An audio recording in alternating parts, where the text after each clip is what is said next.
Hello Internet, my name is the Golden Stalfos, and today I want to talk about Hollow Knight. Now, first of all, let me just say, Hollow Knight is a great game. Really, really great. It has some fundamental failings I'm going to talk about in this video, but I think actually most of them were intentional design choices that I just don't personally agree with. But we'll get to that. I am super looking forward to the next Team Cherry project, Silk Song. No idea when or if that's ever going to be finished, but definitely look forward to it. There are some actual problems with Hollow Knight that don't just come down to, taste. One, the game was sold too cheap. I know, how can that be a problem? But the thing is,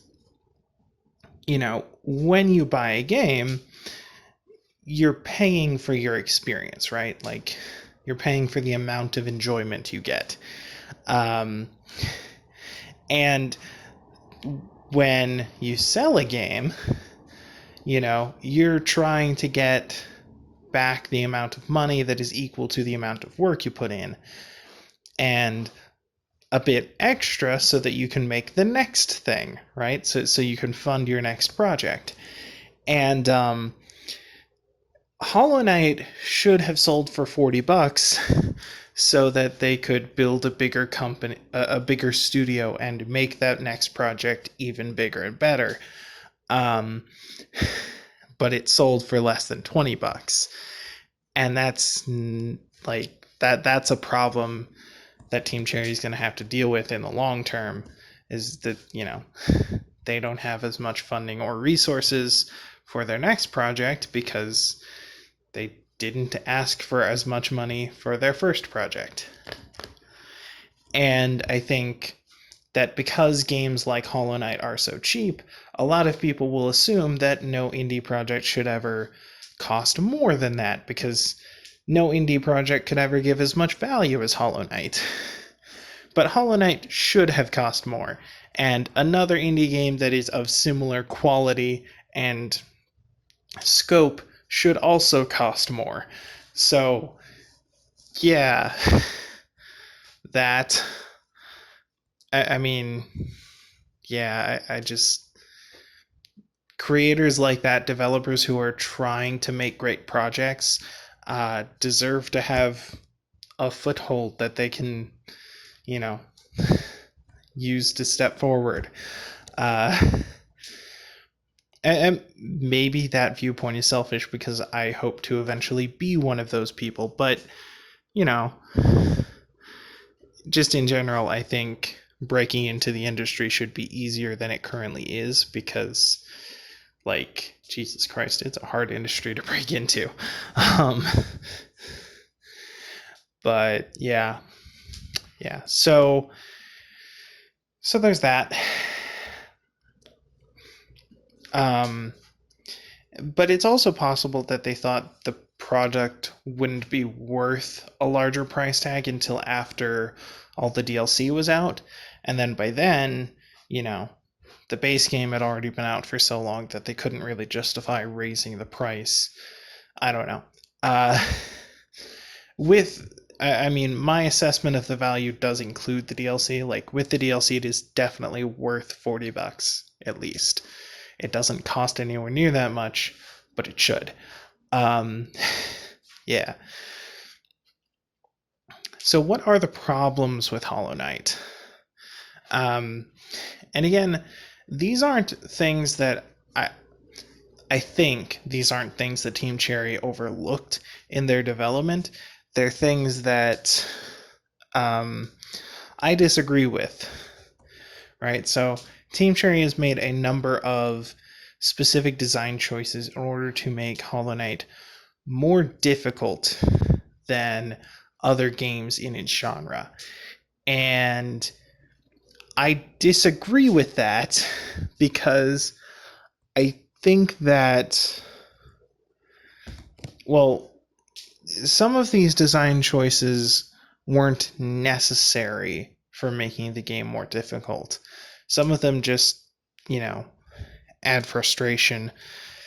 And some of them, like a lot of the things I talk about, the game would still be very difficult if you took them out, right? Like, for example, uh, there's a system in the game where when you attack someone, you bounce backwards. The reason this increases difficulty is because it's a platformer. So if you attack an enemy when you're on a small platform or in midair, and then you move backwards, will now suddenly fall off the platform or fall down past the next nearest platform. And sometimes this results in you falling into a hazard and dying, but more frequently it just results in you falling to an even lower platform and then having to do extra jumping to get back to where you were. Which is annoying. Like it's not hard, but it's tedious and unnecessary. There is a thing you can use to turn that off in the game's charms, which is why I know it's an intentional feature, because they know it's there. They built a charm specifically to turn it off. However, I think it might also be partially accidental, because when you because it incorporates the downward slash from Zelda 2 and Shovel Knight. So when you attack, actually, I'm pretty sure they also incorporated that into Smash Bros. Yeah. So when you're falling, you can make a downward attack, and you'll bounce off of the thing that you hit. Two caveats. One, in every other game where this has been featured, you don't have to make a downward attack, you just have to hold the down button so that you will automatically bounce off, which adds an element of timing that increases the complexity of this move substantially. It makes it much more difficult to pull off maneuvers involving this. But two, if you use this charm to eliminate your bounce back, then your jump height on this downward slash is also significantly lower, to the point of basically being useless. So I think that they were trying to I think that they were trying to make this thing work and accidentally made it so that you also bounce during regular attacks to the side, and then they just added a charm that would compensate for that by cutting both numbers. But maybe I'm wrong about that. But in any case, you shouldn't bounce backwards when you hit an enemy. It doesn't really do anything useful. It just adds frustration, right? Like if you're attacking a boss and you hit the boss and it pushes you back and you try to hit it a second time, your second attack might not hit because you got pushed back so much, which means that when you're fighting an enemy that will take multiple hits, you have to attack constantly and push forward into them constantly to compensate for the fact that your attack keeps pushing you backwards, which is just ridiculous. There's no reason that you should have to do that. It just makes combat slower and more annoying. Yeah. So also the dash and also the expansion of the dash to dash through enemies should have been inherent parts of your base movement, not things that you unlock throughout the game. Like,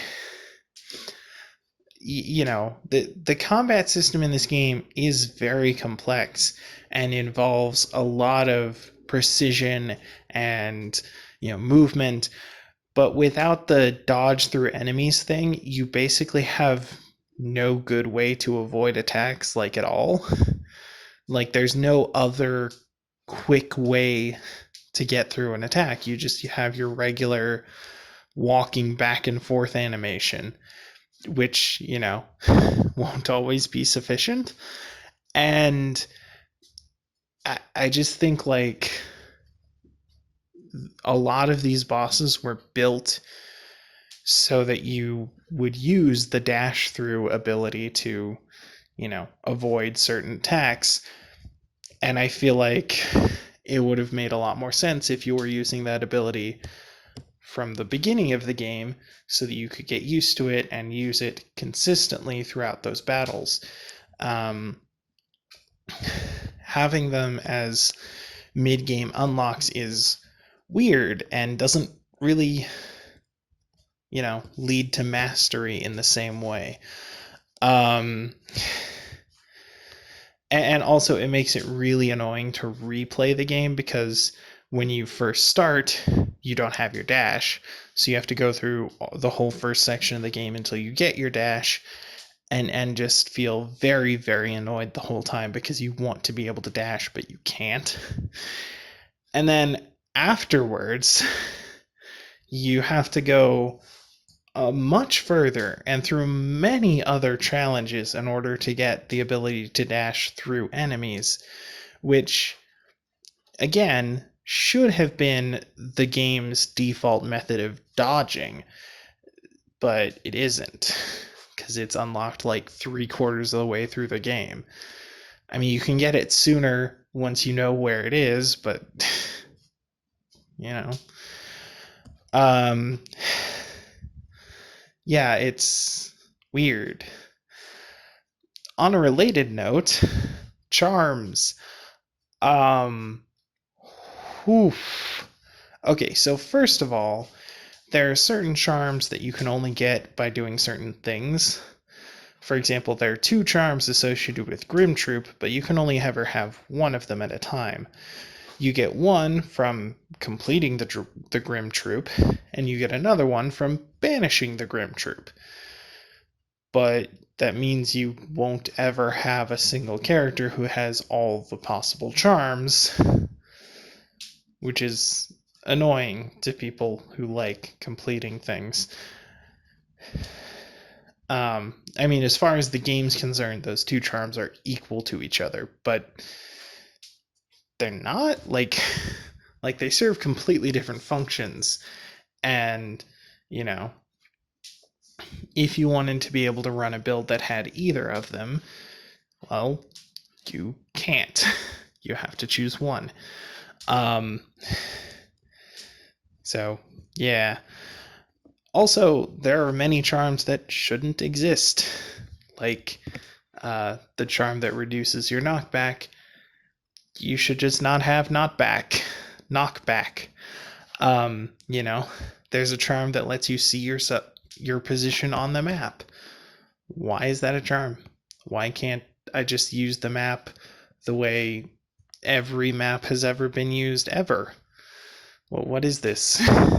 Like, this is clearly an intentional choice. Like, they want to make the game more difficult by forcing you to give up useful charms in order to take things that should have been standard abilities. But why?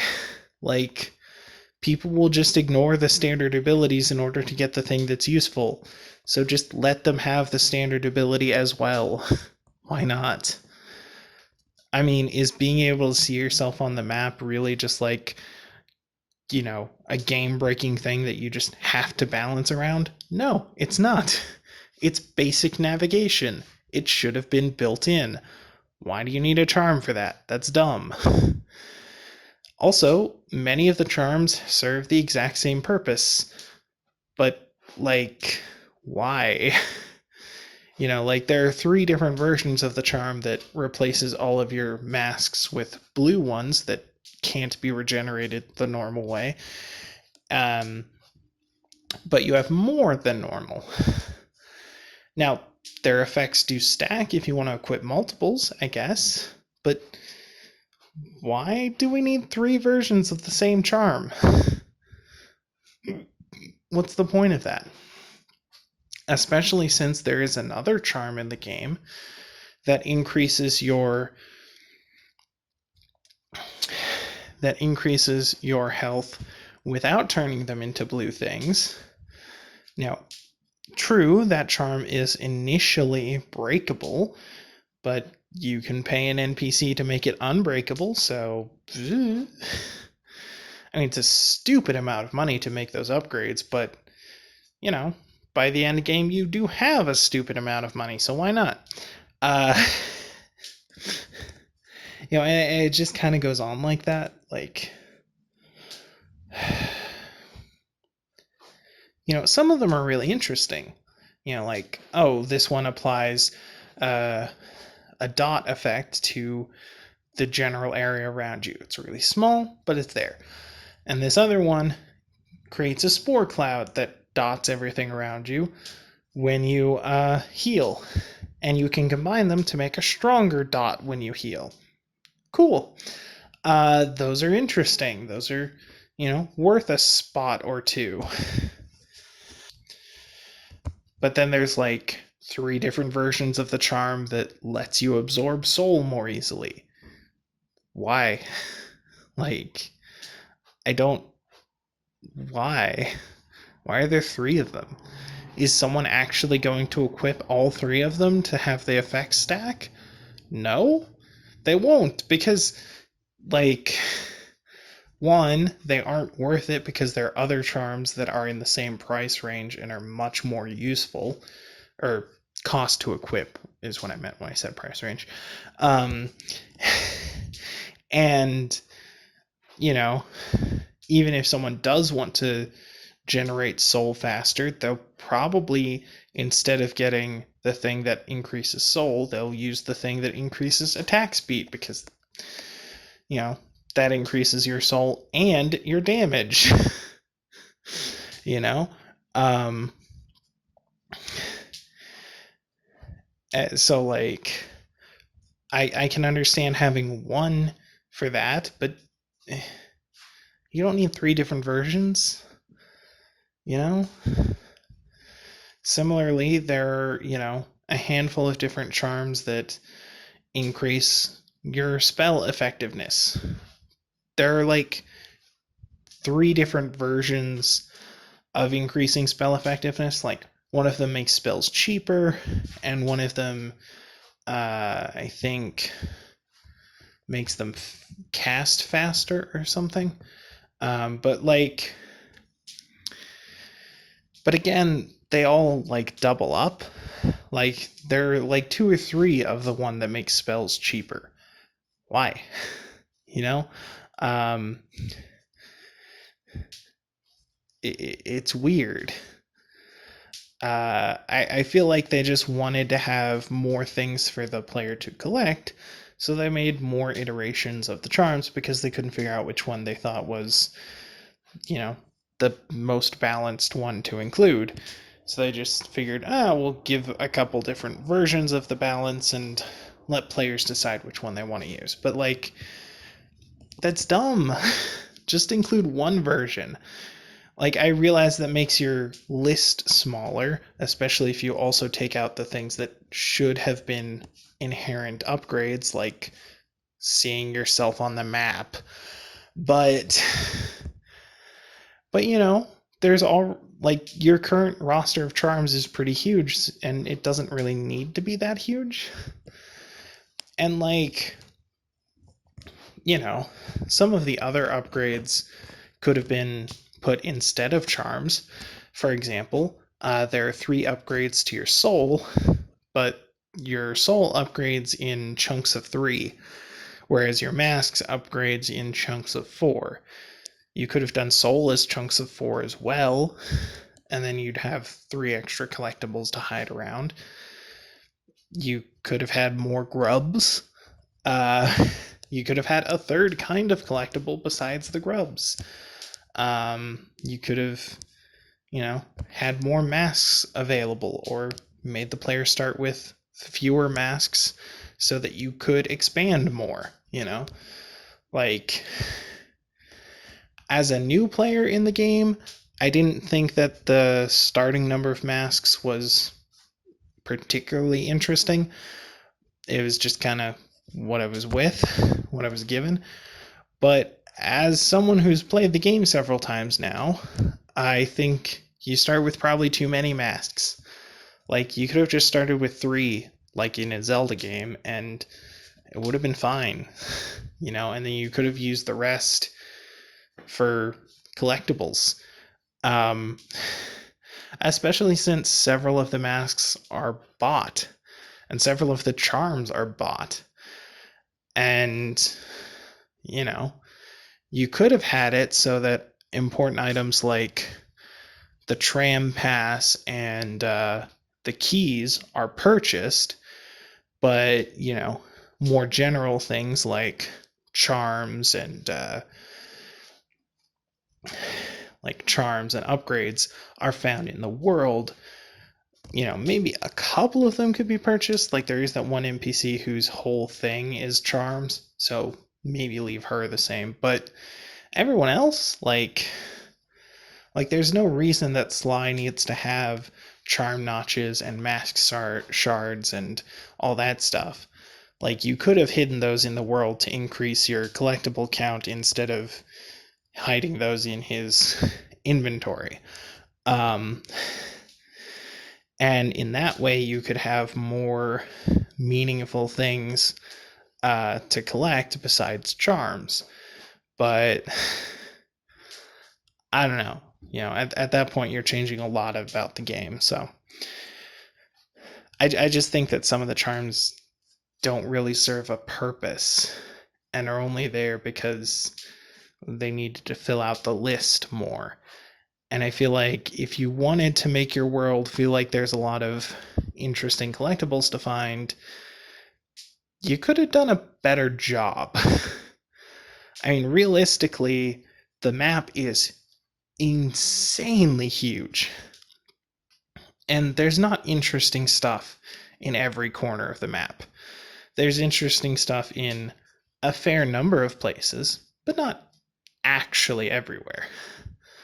A lot of places just have collectibles that can be sold for money, which, fine. Uh, yeah, it's a decent way to get money, but when you collect them, they don't make an immediate impact, and they don't feel particularly meaningful.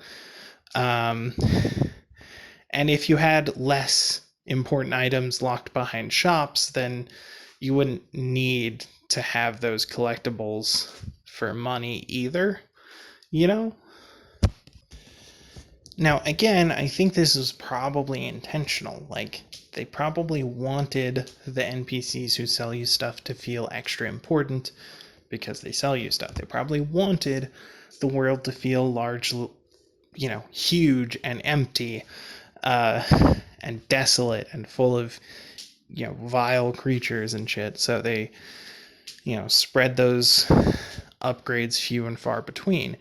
And they definitely didn't want there to be, 20 masks at the end like Zelda has, because that would defeat the challenge. um, but yeah, I think if you started with fewer masks and had uh, some of the items that are currently in shops instead be out in the world, you could probably have the same number of collectibles while removing those redundant charms. And, then if you wanted to, you could replace those charms with things that are more interesting and, have more collectibles than before. Uh, but I don't know. Like, I feel like as big as the game world is, there are long stretches of time between upgrades. I know that the first time I played the game, I felt like mask upgrades were like once in a generation kind of thing. Like, they're nowhere to be seen,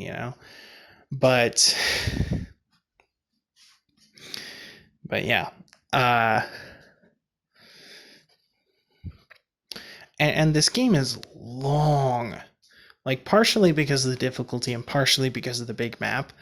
But there are other challenging Metroid games that are at least as big map wise, but aren't anywhere near as long, right? Like AM2R is a fairly challenging game with a fairly huge map, but it only took me about, 18 hours to finish that game. Whereas the first time I beat Hollow Knight, I was 40 hours in. And I, like, there were parts where I used a walkthrough to figure out what the fuck. Um, which isn't great. Uh, and in addition to that, after I had beaten the game to my satisfaction, I went back on that file and tried to 100% the game. With the DLC, you can actually get up to 112% because, that's how numbers work. And okay, so that took me a bit longer. Like I have now, fully beaten all the bosses. I've seen all the endings. I even went through all of God Home. However, I went through God Home with a hack because Jesus Christ, God Home is hell. Like absolute hell. Like I went through it with a hack that turns off your hurt box so you can't get hit by enemies. And that means that not only do you not take damage, but you can attack during enemies' attack animations without any fear. So you can actually speed up battles significantly. And it still took hours, hours to get through. Like, it is insane. I don't know what kind of masochist you would have to be to actually complete God Home legitimately. At especially since there's no actual reward. Like it's just battles for the sake of battles. There's no extra charms unlocked at the end of God Home. You don't get a new ability or a new way to interact with NPCs or anything. It's just, it's just boss rush for the sake of boss rush. And it is fucking brutal, man. Oh. And the last boss rush is literally every single boss in the entire game with all their variations included. And it's like, bruh. Like, not all of these are difficult, but Jesus Christ, that's tedious. And at the end, there's a brand new boss who is the hardest boss in the game. At the end of a gauntlet that includes 40 other bosses. And if this last boss kills you, go back and do all of them again. You better be practicing this shit so well that you can flawlessly defeat every single boss. Oh, but if you really want to fully complete the game, you have to do it with a bunch of restrictions to your health and damage and charm access so that, you can be just completely hamstrung and still beat all the bosses perfectly. Like, Jesus Christ, who has the patience for that? Even if you do have the skill to pull it off, that would take hours. That would be insane. I pushed through it, with a hack just to see what was on the other side, and there's nothing on the other side. It's just there for a challenge. And I don't understand the mindset of, yeah, I'm gonna sit down for 4 hours and absolutely just destroy my soul on this game I play for fun. And I get it. I get what hard games are about, and I even get what challenge runs are about. I've done challenge runs. I beat Dark Souls with a level 1 character. because I thought it would be a fun challenge run. Perfectly doable. It took me like 4 times longer than it normally does to beat the game, but you know, all things considered, that's not even that bad. Uh, but but man, God Home just seems like the most annoying thing I can imagine to try and play through. Like if you want a game that'll suck the time away, go for it. You know? Uh like I said, I hacked the game so that I wouldn't ever get hurt and could actually, breeze through these areas like 2 or 3 times faster than a regular player could. With the added benefit of not being able to fail and have to redo things. And, even with that, exploring God Home and getting maximum completion took me an extra like 12 hours. I mean, not all of that was spent in God Home, but like, Jesus Christ, it took so long. I can't imagine how long it would take to actually build up the skill necessary to get through there without taking damage. That is insane. So, yeah, I don't even know. Honestly, it's crazy to me. Um, like the Coliseum of Fools is already pretty damn challenging as gauntlets go, and pretty damn interesting as combat challenges go. They mix up a lot of things with how the floor is shaped and what platforms you have available and things like that. And honestly, it's all on its own pretty grueling, but God Home makes that look like a fucking cakewalk, man. I know that a lot of players are not going to be able to beat God Home legitimately. Um, I have no problem admitting that I was one of those players because it's insane. It's absolutely insane. Um, and I think that that focus on being as difficult and challenging as possible is kind of all throughout the game. There are lots of places where they have an obstacle that would normally be a decent-ish challenge in other games, and then they add just that little bit extra go fuck yourself to it. Like there's this one area early on in the game that's not even very difficult in retrospect, but look at this, right? Like, here's this area covered in thorns, right? And the thorns act like spikes, so they instantly put you back to an earlier platform and deal one whole mask of damage. But then they felt the need to place enemies who electrocute you on timers in between here, because they thought, platforming around all these instant death traps is just too easy. We need to have a dangerous timed enemy challenge in the middle of this dangerous platforming around spikes challenge. And this isn't anywhere near the only place in the game where they do this shit. It's all over.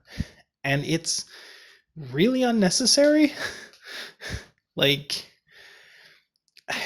I just, like I said, they take what would normally be a simple challenge, navigate this area without hitting the spikes, and add an extra element that makes it so much harder than it would be in any other game.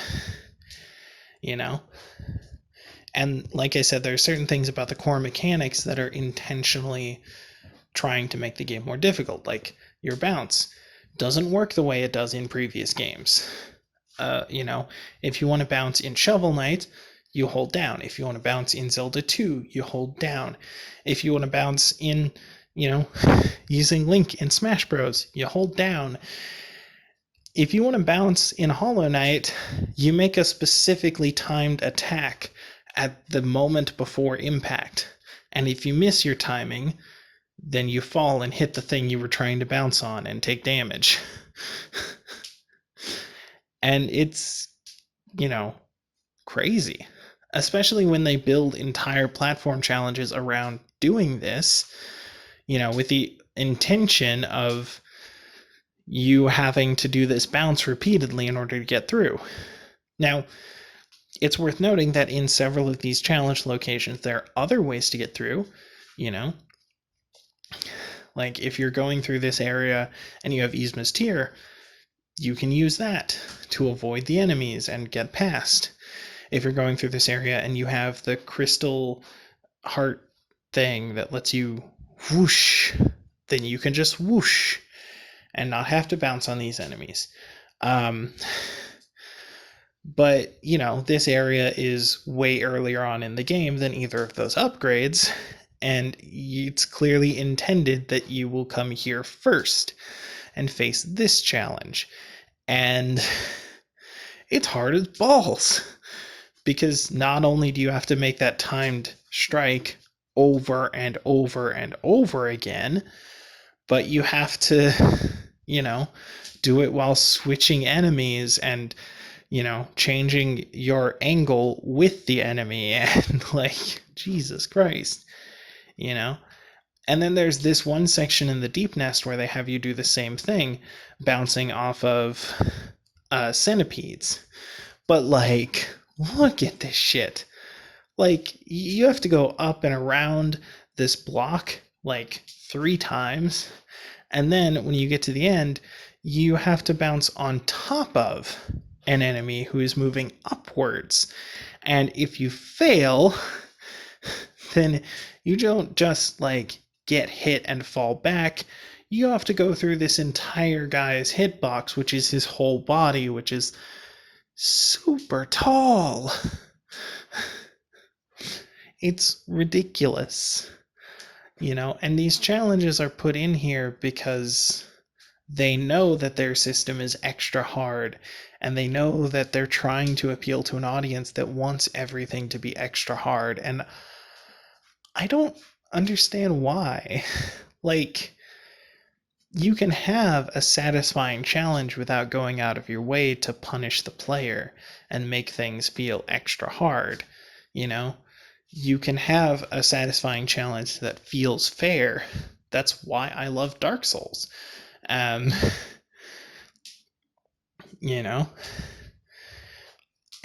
I feel like actually Metroidvania titles are pretty well known for having difficult and challenging boss fights that feel very fair.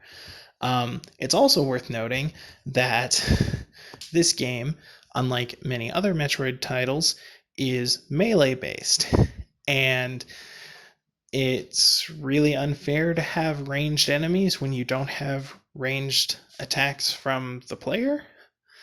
You have one ranged attack, but it uses up your healing, so bad. And it also only attacks directly forward in a straight line, so bad. Whereas there are many enemies who fly and hover and zip around and shoot blast at you from multiple angles. And yeah, super fun, very fair. You can have enemies like that in Metroid because, well, you can just shoot them. You have an arm cannon. Your arm is a cannon. You can shoot things. And you can do things like that in Castlevania because, well, yes, your main weapon is a whip. It has a stupidly long hitbox, and you also have secondary weapons that you can throw, like the axes and stuff. So you don't,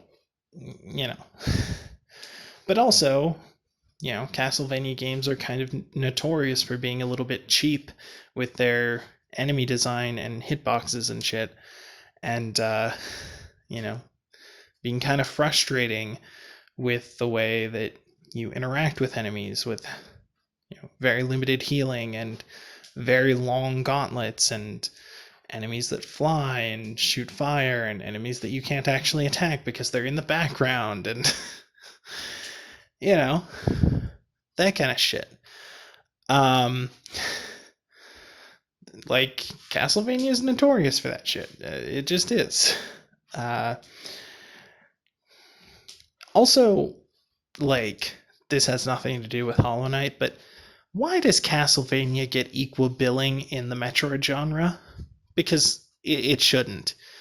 Like, I get Symphony of the Night kind of changed the way Castlevania was made, but Symphony of the Night was like the 16th Castlevania game. Like, Castlevania started on the NES, and and there were many iterations before Symphony of the Night, and the term Metroidvania came from an angry blogger who was criticizing the game for being not enough like Castlevania and too much like Metroid. So why do we use that term to define the genre when Castlevania was clearly a pretender stepping into the scene and copying Metroid? I mean, if anything should get equal billing in the genre, it's Zelda, which clearly has all the same design elements. You know, there's a complex map that opens up more as you gain movement upgrades, which you get periodically throughout the game. You know, like, it's just top down instead of side to side.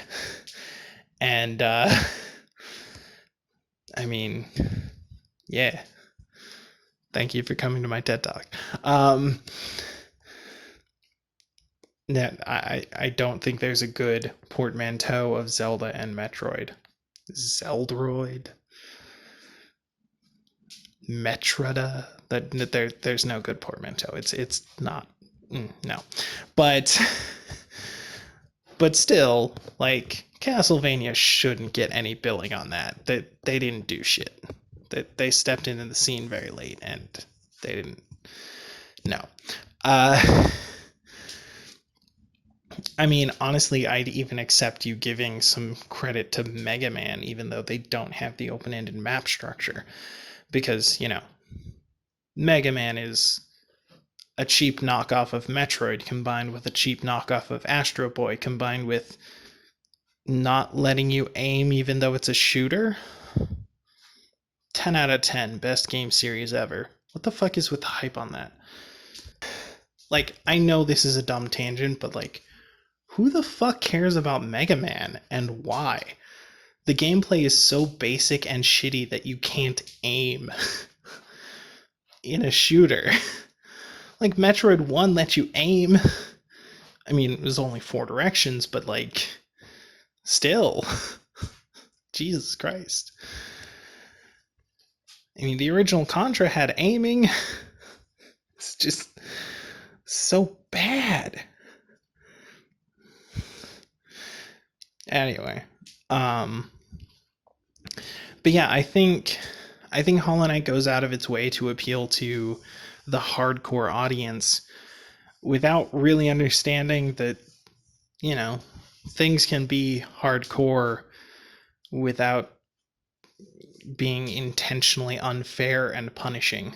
Like you can have game elements that challenge without having game elements that feel cheap, you know? Like, okay, Dark Souls is kind of the gold standard on this. Like, Dark Souls 1 has many elements that are challenging, but the only places where it feels cheap are when the AI bugs out or you clip through the floor, or, you know, it's a very buggy mess. But you know, there are also systems in play that give you the opportunity to overcome the challenge, right? Like, yes, enemies deal a huge chunk of your health with every hit, but you do the same to them as long as your equipment is the proper level. And, you know, you can increase your damage by parrying or backstabbing most enemies.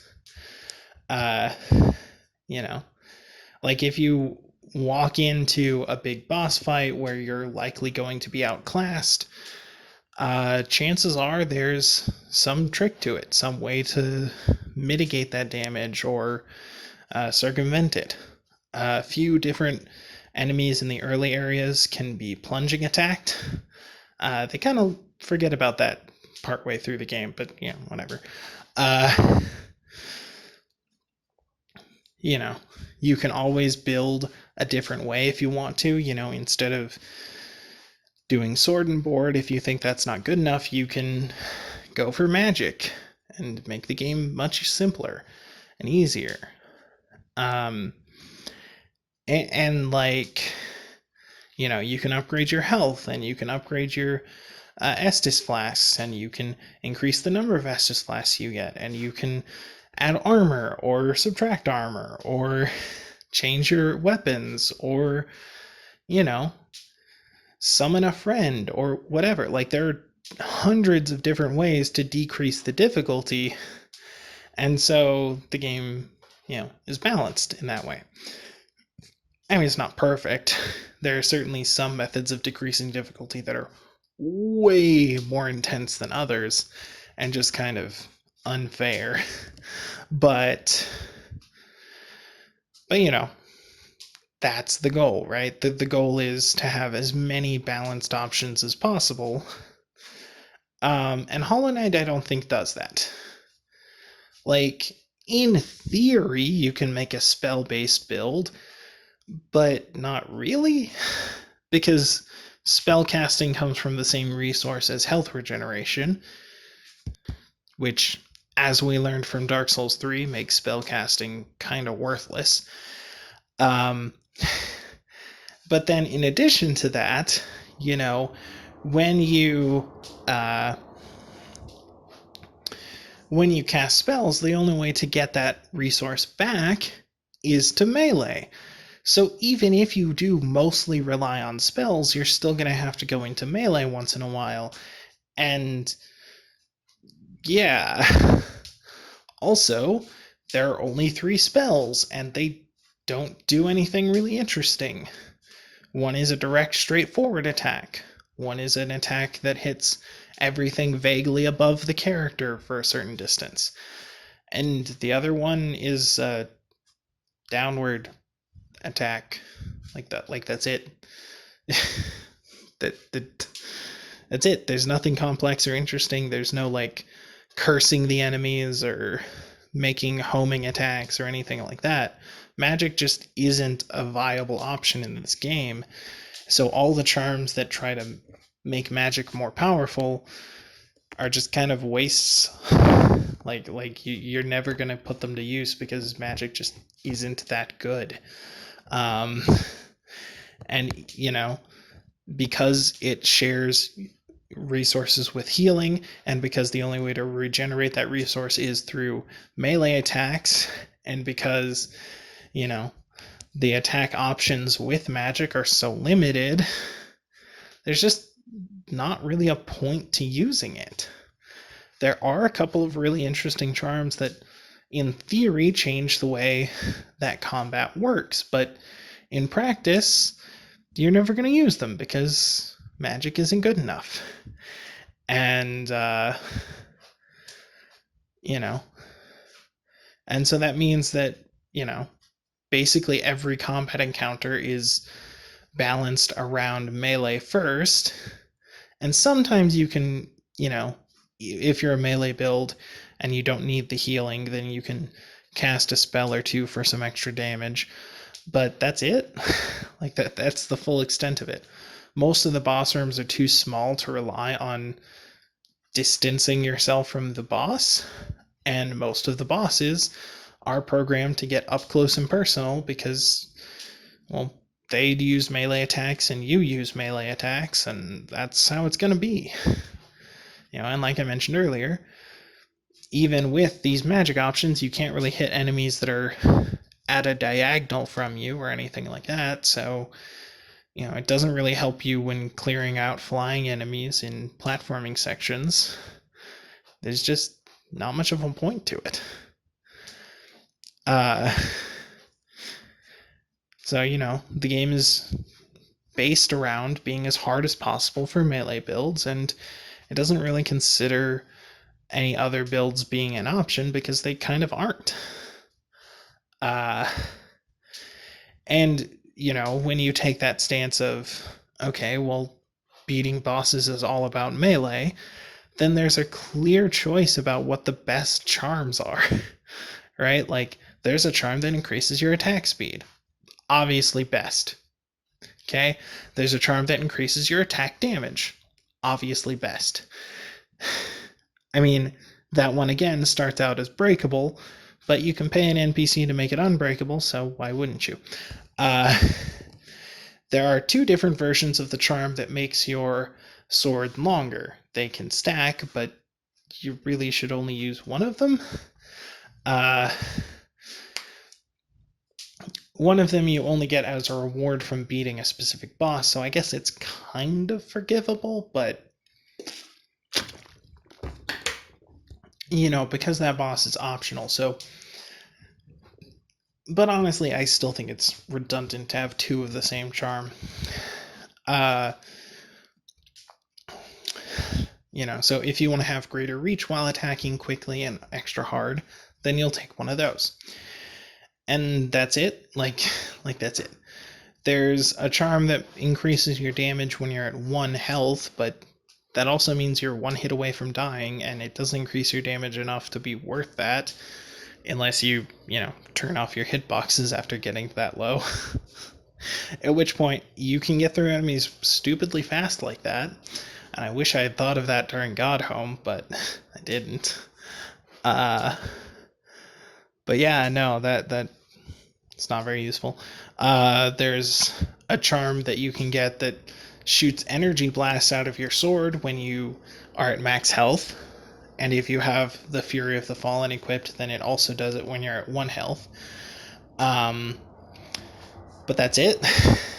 like that can increase your damage a bit, but some enemies get iframes after the first hit, and the energy attack doesn't do as much damage as a direct hit, so you also might not want to do that. And that's really it. That's your build.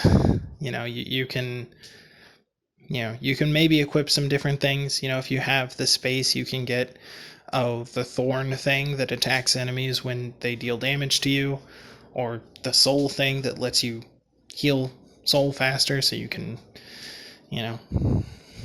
just pop a squat and heal. But your soul healing animation is so slow that you can't really do that during boss fights.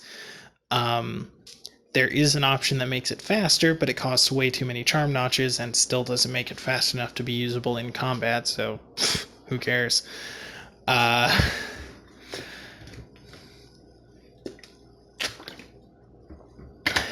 Yeah.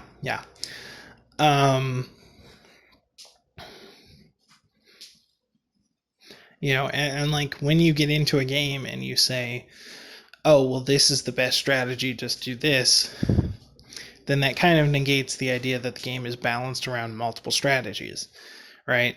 And like, if you're doing melee, which is the only viable build anyway, then you need quick slash, you need your unbreakable strength, you probably want to have the extra reach, but maybe not. It's not that big of a difference. And that's it. Everything else is completely secondary. Maybe you'll use a couple of the charms that give you minions that fly around and hit things periodically, but they don't do a whole lot of damage, and some of those charms use up soul or health, so maybe you'll use the charm that gives you a bigger invincibility window after each hit so that you can attack more. That's actually a pretty viable one, but in general, there's not a whole lot of variation if the first 6 charm slots are taken up by the same 2 charms, and then you've got another, and then you've got another 2 to 3 charm slots dedicated to making your nail longer, so it's hard to say. You probably won't have more than 1 or 2 spots left for something else. So, maybe you'll equip the compass just for the fuck of it. I mean, there's not a whole lot you can do with that. There's not a whole lot of build options. Unless you're wanting to play suboptimally because you think X charm interaction is really fun, which I did try to do for a while. There were some times when I definitely tried doing a build that's all about dealing damage while healing. So, you take the Balder Shell and you take the Spore Shroom and the Odor and the things that deplete and the little minion spawning things, and you just hope to God that you can dot something to death while hiding from them, but that there's just not enough protection in that.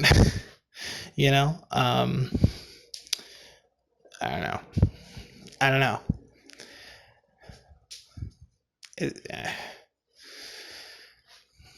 The game just isn't balanced to do a lot of different things with it, and it's not balanced to be easy at all.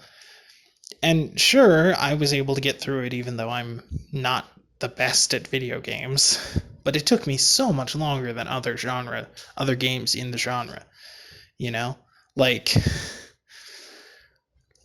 It just did. Yeah. I mean, even after having beaten it 3 times, my most recent playthrough, which I just finished a day ago, still took 12 hours, and I skipped a ton of stuff.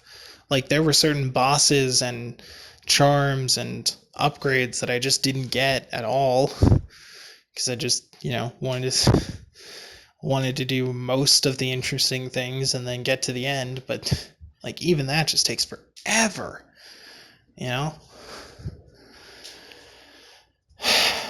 So, yeah,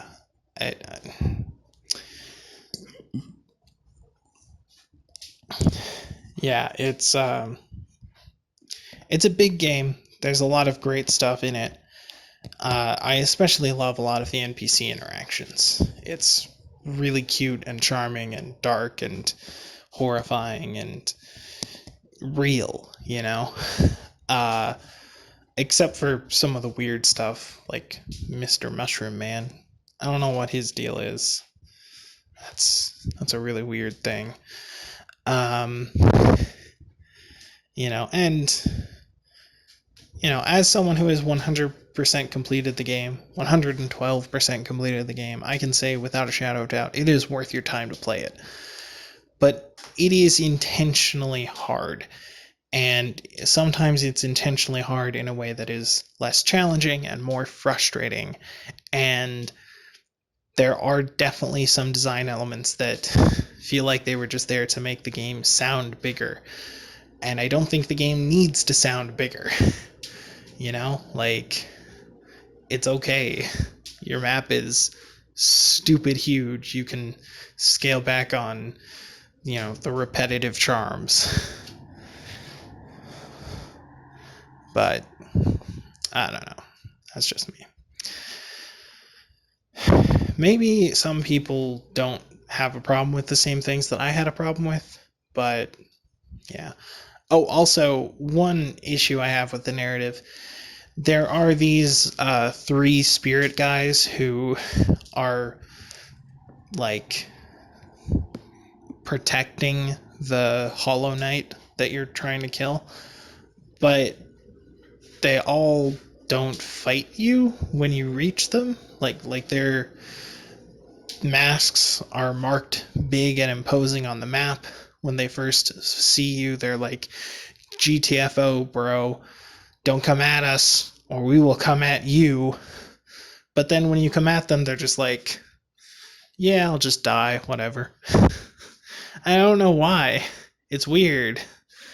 Kind of wish those were boss fights, but they aren't. I don't know, one of them at least seems to be like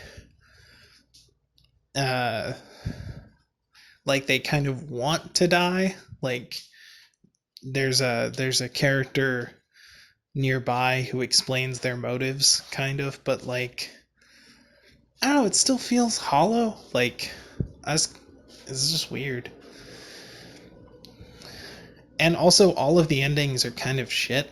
Like, none of them end with you fixing the world and then going on to continue living. You know, maybe make friends with the angry lady who keeps following you around and throwing needles at you. Yeah, maybe settle down in that one little town and talk to the old guy and figure out what the fuck his deal is. Because like early on in the game, I thought they were setting him up to be like the king or the previous failed knight or something, but that doesn't end up being the case. So I don't know what his deal is. I don't know why he's there. He's just like so weirdly ominous for reasons that I don't understand. Um, and like, the lore is complicated, so there's probably some videos out there explaining it all to people, but I don't know. Uh, oh, also, it's impossible to get all the achievements in one go because there are some achievements, like there's an achievement for rescuing Zote and an achievement for leaving him to die. You know, um, and like leaving him to die removes several interesting things from the gameplay. So why would you? Uh, you know, but oh well.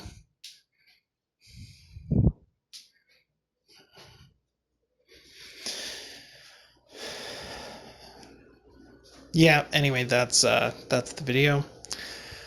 Hollow Knight's worth your time, it's worth your money. I definitely look forward to their next project, and I hope it'll be even better. Uh, Probably with less of an emphasis on being uber challenging, because I don't think that's a really meaningful goal for a game. Uh, but that's just my opinion. Um, Let me know how you feel about it in the comments down below. And thanks for watching. I'll see you in the next life. Laters. Okay, end card time. I'm supposed to tell you to like, comment, subscribe, all that stupid YouTube shit. There's a bell thingy, whatever. I have all the social media stuff: Facebook, Twitter, Twitch, YouTube. Mostly I use Facebook and Twitter to tell you about my Twitch and YouTube uploads. I've got a Patreon, but Patreon is one of those things where people who can afford to throw away money give money to people who can't. And so if you can't afford to throw away money, then you shouldn't be doing that. And if you can afford to throw away money, consider charities. There's a pandemic, there's global warming, there's millions of people in the world who don't have toilets, which is just awful. So I've linked a few charities in the description down below in case you're interested in that. And if you can't donate money to a charity, consider donating some of your time, because that's also very useful. And yeah, thanks for watching. Bye.